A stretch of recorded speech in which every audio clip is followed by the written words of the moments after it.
پانچ لائن کے معزز دوستو، السلام علیکم۔ ایران سے الجھنے پر اسرائیل کو لینے کے دینے پڑ گئے۔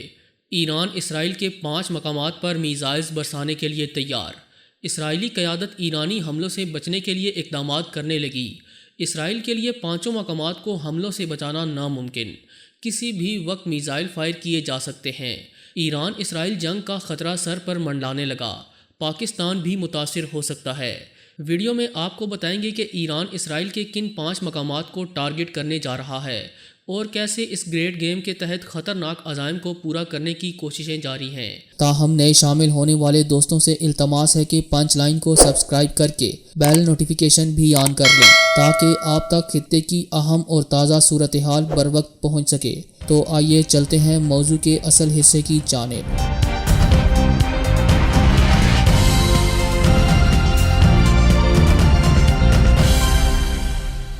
ناظرین گرامی، گزشتہ روز امریکی اخبار نیوز ٹائم نے ایک خبر شائع کی کہ صدر ٹرمپ نے ایران کے کسی جوہری پروگرام کے مقام پر حملے کے لیے اپنی قومی سلامتی ٹیم سے مشاورت کی، اور پھر امریکی اور اسرائیلی میڈیا نے اسرائیلی وزیراعظم کے دورہ سعودی عرب کے فوری بعد رپورٹ شائع کی کہ ایران پر ممکنہ امریکی حملے اور ایران کی جوابی کارروائی کے پیش نظر اسرائیلی قیادت نے فوج کو تیاریوں کی ہدایات جاری کر دی ہیں۔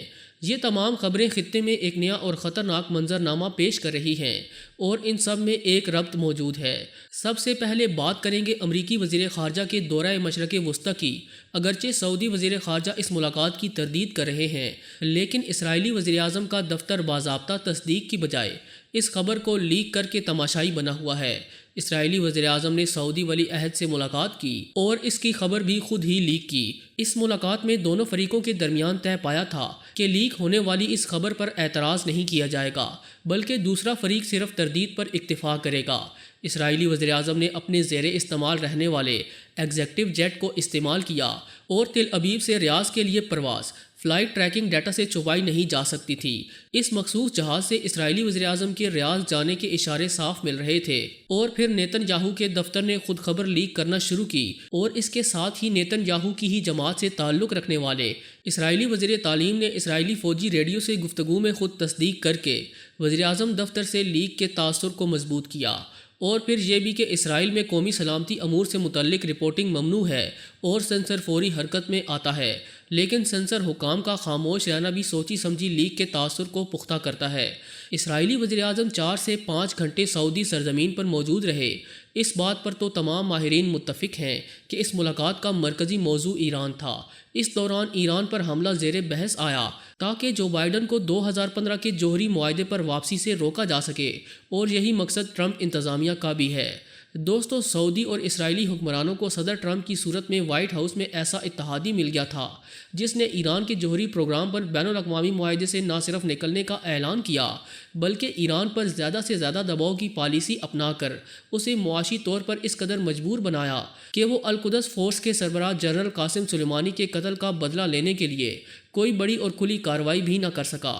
اگرچہ سعودی تیل تنصیبات کو یمنی باغیوں کے ذریعے نشانہ بنایا جاتا رہا، لیکن ایران کا بدلہ شاید پورا نہیں ہو پایا۔ ایران سعودی عرب کے ساتھ خطے میں کئی پراکسی جنگوں میں مصروف ہے، لیکن بائیڈن انتظامیہ اگر اوباما دور کی پالیسی پر واپس آتی ہے تو سعودی عرب کے ساتھ ساتھ اسرائیل کی بھی ایران دشمن پالیسی کمزور پڑ سکتی ہے۔ اسرائیل بھی ایران کے ساتھ خفیہ جنگی کارروائیوں میں مصروف ہے اور شام میں ایرانی مفادات پر فضائی حملے کرتا رہتا ہے۔ سعودی عرب کے شاہ سلیمان 2 ریاستی حل سے پہلے اسرائیل کا وجود تسلیم کرنے کا کوئی ارادہ نہیں رکھتے، لیکن محمد بن سلیمان نے اس خفیہ میٹنگ سے یہ اشارہ دیا کہ انہیں 2 ریاستی حل سے پہلے اسرائیل کے ساتھ تعلقات استوار کرنے پر کوئی اعتراض نہیں۔ یہ ملاقات بائیڈن انتظامیہ کے لیے واضح پیغام تھا کہ خطے میں امریکہ کے 2 بڑے اتحادی ایران کے معاملے پر ان کی پرانی پالیسی کا ساتھ نہیں دیں گے۔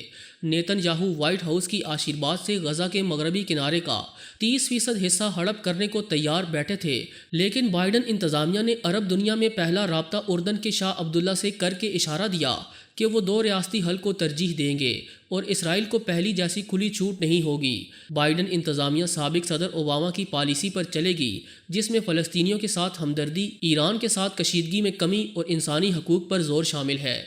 ناظرین، سعودی ولی عہد اور اسرائیلی وزیر اعظم نے اس بات کو یقینی بنانے کی کوشش کی کہ بائیڈن انتظامیہ کے آنے سے پہلے ان کے مشترکہ مفادات کو ذکر نہ پہنچے۔ ایرانی سائنسدان کے تہران کے نواح میں قتل سے دراصل اسرائیل نے ایران کو کسی ایسے اقدام پر اکسانے کی کوشش کی جس سے خطے میں کوئی نئی لڑائی چھڑ جائے اور بائیڈن انتظامیہ آتے ہی جوہری معاہدے یا مذاکرات کی بجائے اس لڑائی میں الجھ جائے۔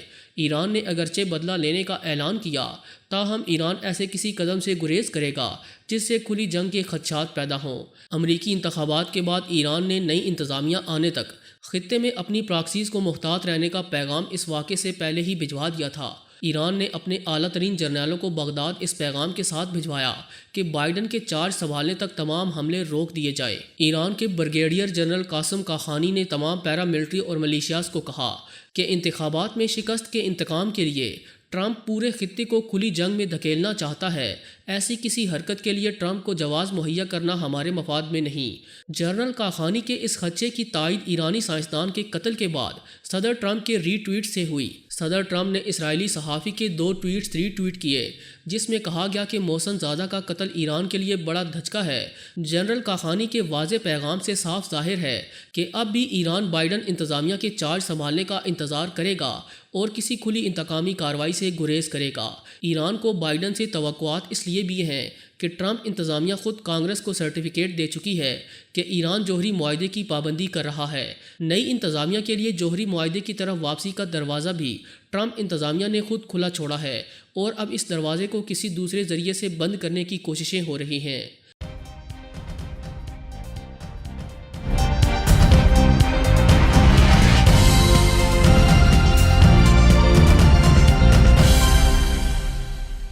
دوستو، اس ساری صورتحال میں ایران اسرائیل کے حائفہ شہر کو نشانہ بنا سکتا ہے۔ حائفہ شہر اسرائیل کی معیشت کا دل ہے۔ اس شہر میں 18 لاکھ عرب باشندے رہتے ہیں۔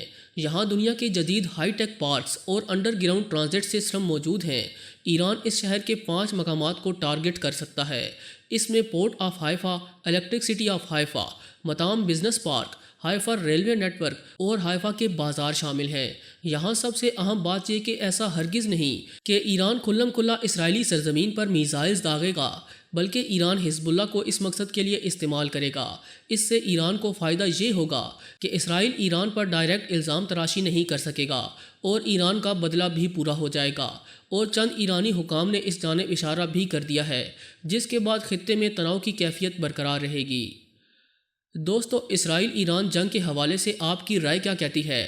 کمنٹ سیکشن میں ہمیں لازمی آگاہ کیجیے گا۔ پوری امید ہے کہ آج کی یہ ویڈیو آپ کو بے حد پسند آئی ہوگی۔ ویڈیو پسند آنے کی صورت میں اسے لائک کرتے ہوئے دیگر دوستوں سے شیئر کریں اور ہمارے چینل کو سبسکرائب کرنا ہرگز نہ بھولیں۔